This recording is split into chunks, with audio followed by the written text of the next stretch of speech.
মৰমৰ ছাত্ৰ-ছাত্ৰীসকল, আহা আজি আমি তোমালোকৰ who has seen the wind নামৰ কবিতাটিৰ পৃষ্ঠা নং 34ত থকা এক্টিভিটিখিনি চাওঁ। আহাচোন, ইয়াত কি দিছে?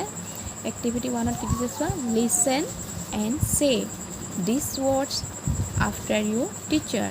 কি ক'ব কৈছে? লিচেন, শুনিব কৈছে, আৰু চে, আৰু ক'বলৈ কৈছে। ইয়াত প্ৰথমে আমি পঢ়ি দিছোঁ চোৱা। Cow, how, now, bow, sow, grow, row, blow, know, bow। ইয়াৰ অসমীয়া অৰ্থকেইটা চাওঁ বোলাচোন। কাউ মানে গৰু, হাও মানে কেনেকৈ, নাও মানে এতিয়া, বৌ মানে ধনু, এইখন ধনু দেখিছানে? তাৰপিছত চ' মানে দেখুওৱা, এই যে মই তোমালোকক এতিয়া দেখুৱাই আছোঁ সেইটোৱে হৈছে চ'।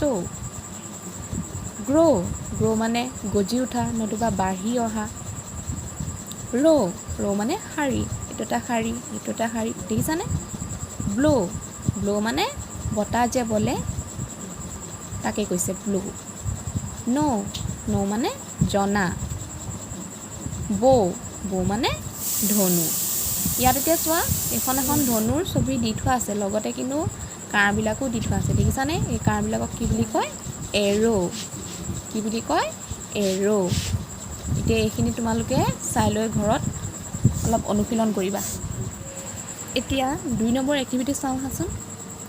Look at the words given in the word web. কি কৈছে? ইয়াত চাবলৈ কৈছে, আৰু এই শব্দৰ জালখিনি আমাক চাবলৈ কৈছে। ইয়াত কি দি আছে? Spring season. স্প্ৰিং ছিজন মানে হৈছে কি? বসন্তকাল। বসন্তকালৰ লগত জড়িত কিছুমান শব্দ ইয়াত দি দিছে। বসন্তকাল মানে তোমালোকে বুজি পাইছা নহয়? যেতিয়া বহাগ আহে, গম পাইছানে? এতিয়া কি হয়? বহাগ আহিলে কি হয়নো? কি হয় স্প্ৰিং ছিজনত? কি দিছে? কুকু, কুলি, মনচুন মানে মৌচুমী। আকৌ কি হয়? কপৌ ফ্লাৱাৰ, কপৌ ফুলৰ কথা কৈছে। উইণ্ড, বতাহো বলে, হয়নে? ষ্টৰ্ম, ধুমুহাও আহে, বৰদৈচিলা আহে যে, নহয়নে? স্প্ৰিং ছিজনত বৰদৈচিলা আহে। ৰেইন, বৰষুণ, আৰু এপ্ৰিল। স্প্ৰিং ছিজনটো কেতিয়া আহে? এপ্ৰিল মাহত। বুজিলানে? এতিয়া ব'লাচোন আমি ইয়াৰ পিছৰ এক্টিভিটিটো চাওঁ। নাও complete the following word wave by writing the names of the insects you see in the pictures. One is done for you. এতিয়া তলত শব্দৰ জালিকাখন আমাক কি কৰিব কৈছে? এই ছবিকেইটা চাইছে, তাৰ নামকেইটা লিখি লিখি সম্পূৰ্ণ কৰিব কৈছে। আৰু এটা কৰি দিছে চোৱা, এইটো কি দেখিছে? ককৰোচ। ইনচেক্টছ মানে কি হৈছে? পোক পতংগ। ইয়াত কি দিছে? এইটো কি? ককৰোচ। এইটো নাম কি? বাটাৰফ্লাই। এইটো কি দেখিছা বাৰু? এইটো মাখি নহয় জানো? এইটো কি হ'ব? House fly. এইটো কি? ফৰিং। কি হ'ব এইটো? Grass hopper. এইটো কি বাৰু? পৰুৱা। কি লিখিম? এণ্ড। এইটো কি দেখিছা? মৌ-মাখি, হয়নে? Honey B. বুজিলানে বাৰু? 3 নম্বৰ এক্টিভিটিটো এতিয়া চাওঁ বোলাচোন।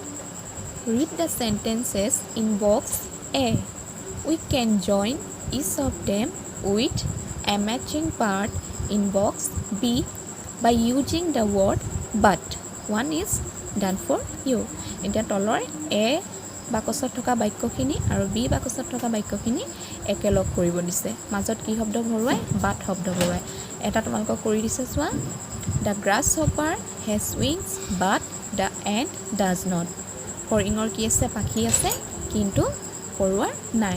তাৰপিছতো কি দেখিছোঁ চোৱা। We cannot see the wind but we can feel it. আমি বতাহ দেখিব নোৱাৰোঁ, কিন্তু আমি অনুভৱ কৰিব পাৰোঁ। তাৰপিছতো চোৱা। The ant is tiny but the grasshopper is small. ফৰিংটো হৈছে সৰু, কিন্তু পৰুৱাটো তাতকৈও বেছি সৰু। ইটো আছে sunny day but the wind was cold. সেইদিনাখন ৰ'দৰ দিন আছিল যদিও বতাহজাক কিন্তু চেঁচা আছিল। এতিয়া 4 নম্বৰ এক্টিভিটিটো চাওঁচোন বোলা। Read this words, they describe the wind and the storm. তলৰ শব্দকেইটা পঢ়িব কৈছে আৰু কি বৰ্ণনা কৰিছে, ইয়াত মাজত কি দিছে চোৱা, উইণ্ড আৰু ষ্টৰ্ম। উইণ্ড মানে হৈছে বতাহ আৰু ষ্টৰ্ম মানে হৈছে ধুমুহা।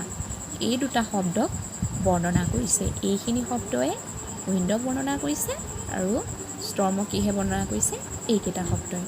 এতিয়া চাওঁ, ছফ্ট দিয়া আছে। ছফ্ট মানে কি, শীতল। কোল্ড, কোল্ড মানে চেঁচা। মাইল্ড, মাইল্ড মানে কোমল। জেণ্টেল, জেণ্টেল মানে মাৰ্জিত। এইফালে চাওঁ, ষ্টৰ্মত কি কি দিছে, ছাডেন, ছাডেন মানে হঠাৎ। ভাইলেণ্ট, ভাইলেণ্ট মানে ধ্বংসময়ী। ষ্ট্ৰং, ষ্ট্ৰং মানে জোৰকৈ। হেভি, হেভি মানে হৈছে ধাৰাসাৰ। এতিয়া এইকেইটা শব্দৰ লগত এটা এটা বাক্য তোমালোকক দিয়ে দিছে চোৱাচোন। নাও right 2 sentences to describe the pictures given above. You can begin like this. এতিয়া আমাক দুটা বাক্য বনাব কৈছে, উইণ্ডক লৈ আৰু ষ্টৰ্মক লৈ। এটা দিয়ে দিছে চোৱাচোন, কোল্ডক লৈ লিখিছে চোৱা, এ কোল্ড উইণ্ড ইজ ব্লোয়িং, এজাক চেঁচা বতাহ বলি আছে। আৰু এটা আমি বাক্য কি বুলি লিখিছোঁ, মই এটা লিখি দিছোঁ চোৱা, ডিয়াৰ্ছ এ জেণ্টেল উইণ্ড স্প্ৰিংগিং আপ। তাত আকৌ এজাক মাৰ্জিত বতাহ পুনৰ বলিব লৈছে। ষ্টৰ্মক লৈ কি দিছে চোৱা, a heavy storm broke out.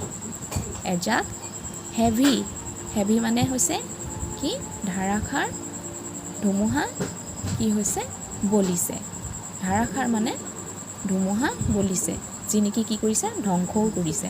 ধাৰাসাৰকৈ দিলে ধ্বংস হয়, নহয়নে বাৰু?